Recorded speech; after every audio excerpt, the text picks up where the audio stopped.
Opa, tudo bem? Eu sou o Luiz Camargo e seja muito bem-vindo.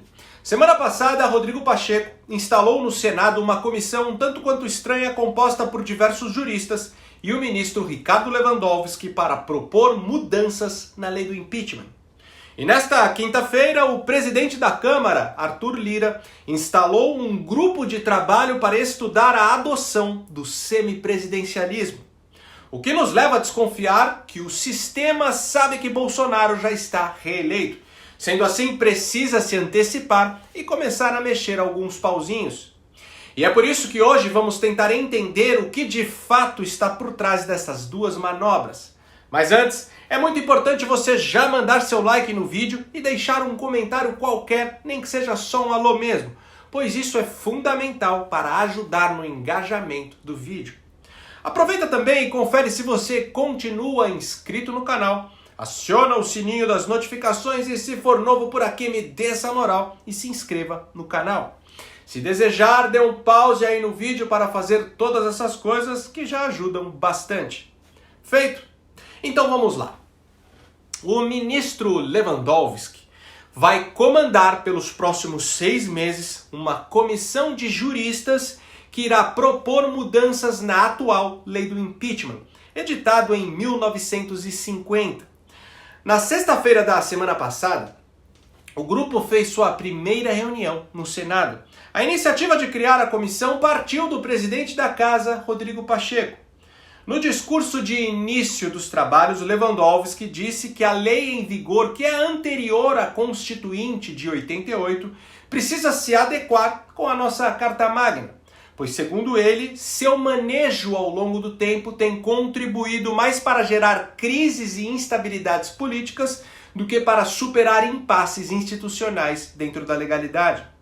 Enfim, a Lei 1079 de 1950 trata do processo de impeachment, não só do presidente, mas de diversas autoridades de uma república. Ela também relaciona quais são os crimes de responsabilidade que, caso praticados, podem resultar em um afastamento da função pública. Temos que entender que crimes de responsabilidade não se tratam de crimes previstos em nosso Código Penal propriamente. Eles possuem uma natureza exclusivamente jurídica e se referem a infrações político-administrativas. Além do presidente e do vice-presidente da República, os membros do STF, ministros de Estado, o procurador-geral da República e os governadores e prefeitos com seus secretários podem ser alvos de um processo de impeachment. No caso do presidente da República, de acordo com a lei, o processo precisa envolver a participação direta do Congresso. Primeiramente, a Câmara dos Deputados, que analisa a viabilidade da acusação para depois estabelecer a abertura do processo. E, posteriormente, o Senado Federal, que irá julgá-lo, sendo esse julgamento balizado pelo ministro-presidente do STF. Já em relação aos ministros do STF, que por sinal em nosso país nunca houve indício de qualquer abertura de processo de impeachment, o procedimento é diferente, pois nesse caso cabe apenas ao Senado tanto a análise de abertura do processo de afastamento como o julgamento. Bom, essa comissão instalada aí no Senado visa justamente mudar as leis que envolvem o rito processual do impeachment. Segundo o Lewandowski, uma das principais mudanças é que a decisão de abertura de um processo de impeachment contra o chefe do executivo ou contra um ministro do STF não poderia caber exclusivamente ao presidente das duas casas legislativas, mas sim de um colegiado composto por parlamentares. E também deveria haver um prazo pré-estabelecido para a análise do pedido.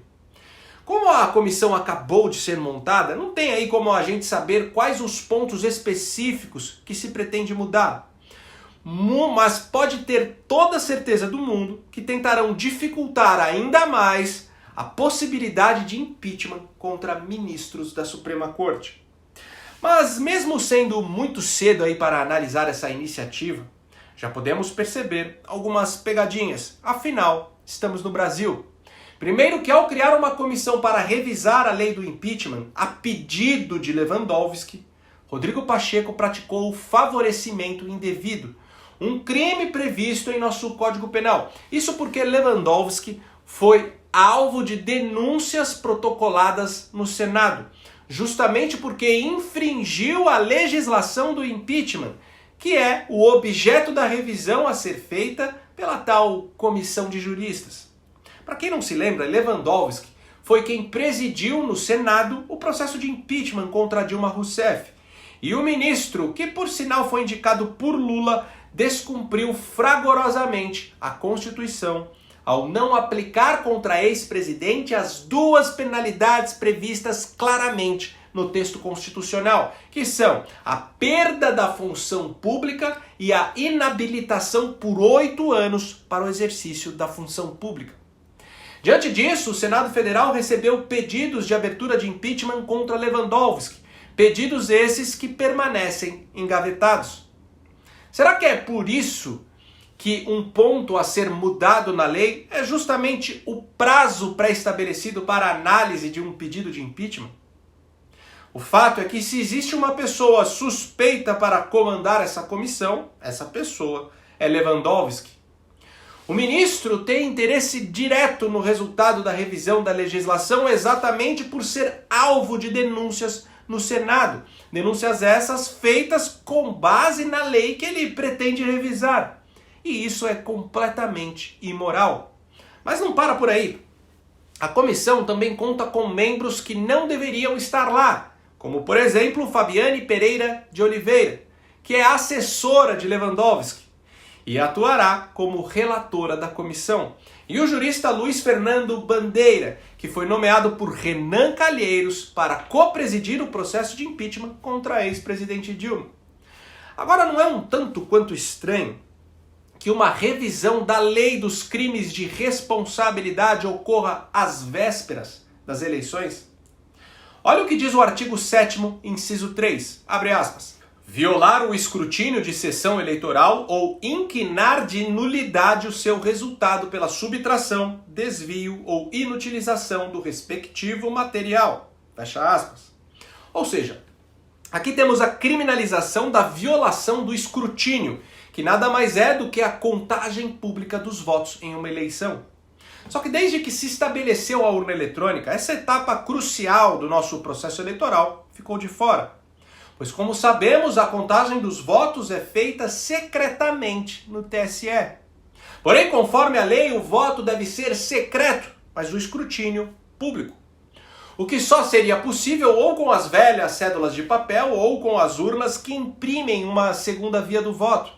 Sendo assim, já que nossas urnas são invioláveis e possuímos junto com o Butão e com Bangladesh o sistema de apuração de votos mais moderno do mundo, esse artigo precisa ser retirado do texto para que se coloque de uma vez por todas uma pá de cal no voto impresso auditável. E outra, como nossas urnas são invioláveis e seguras, não tem por que Bolsonaro entrar com um pedido de revisão da contagem de votos, assim como um escrutínio público, caso o candidato que não pode sair às ruas vença as eleições. E veja bem, longe de mim achar que estão preparando o terreno para uma fraude eleitoral.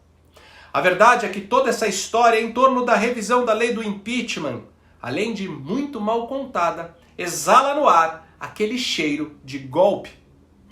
Bom, e como se não bastasse, nesta quinta-feira Arthur Lira instalou o grupo de trabalho para estudar a adoção do semipresidencialismo.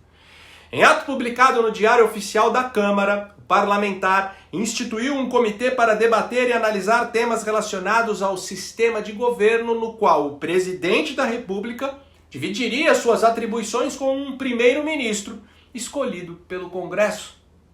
Segundo a publicação, o grupo de trabalho terá 120 dias para concluir suas análises sobre o assunto, com a possibilidade aí de prorrogação dos trabalhos por mais 120 dias. Durante os próximos meses, serão realizadas audiências públicas e reuniões com órgãos e entidades da sociedade civil organizada, além de profissionais, juristas e autoridades especializadas no tema. E vejam só, o principal conselheiro consultivo do grupo é o vampirão Michel Temer. Bom, pelo menos em teoria eu considero o parlamentarismo mais eficaz que o presidencialismo. Se isso funcionaria no Brasil, confesso que não sei. A discussão é boa. Já esse semipresidencialismo que estão propondo não passa de uma gambiarra para retirar os poderes do chefe de Estado. No entanto, no início dos anos 90, já tivemos um plebiscito para escolher o sistema de governo e o presidencialismo saiu vencedor, o que significa que uma mudança só pode ocorrer através de um novo plebiscito. E qualquer coisa que se faça diferente disso é golpe de Estado. Mas para resumir as movimentações das últimas 2 semanas, podemos concluir o seguinte: em ano eleitoral, tanto os congressistas como os excelentíssimos togados não fazem questão de votar nada que seja relevante para o país. Porém, encontraram tempo para propor mudanças extremamente complexas e sem o menor efeito prático na melhoria da vida do cidadão comum. Ou seja, o sistema já sabe que o presidente será reeleito. Sendo assim, fará de tudo para impedir seu governo, seja através de uma possível fraude eleitoral, seja através da facilitação de um processo de impeachment na sua próxima gestão, ou seja, de fato, transformando Bolsonaro em uma rainha da Inglaterra. E por hoje é isso aí. Curte e compartilha ao máximo esse vídeo. Não esquece de deixar aquele comentário esperto para ajudar na relevância. E diante de toda essa perseguição que os canais conservadores estão sofrendo, se você acha meu trabalho importante e puder ajudar a manter esse canal em plena atividade, contribuindo com qualquer valor, nem que seja com R$1, o link do nosso Apoia-se está aqui na descrição do vídeo. Me segue também nas redes sociais, Twitter, Instagram, Facebook e no Telegram, @LuizCamargoVlog. Então até o próximo vídeo, valeu!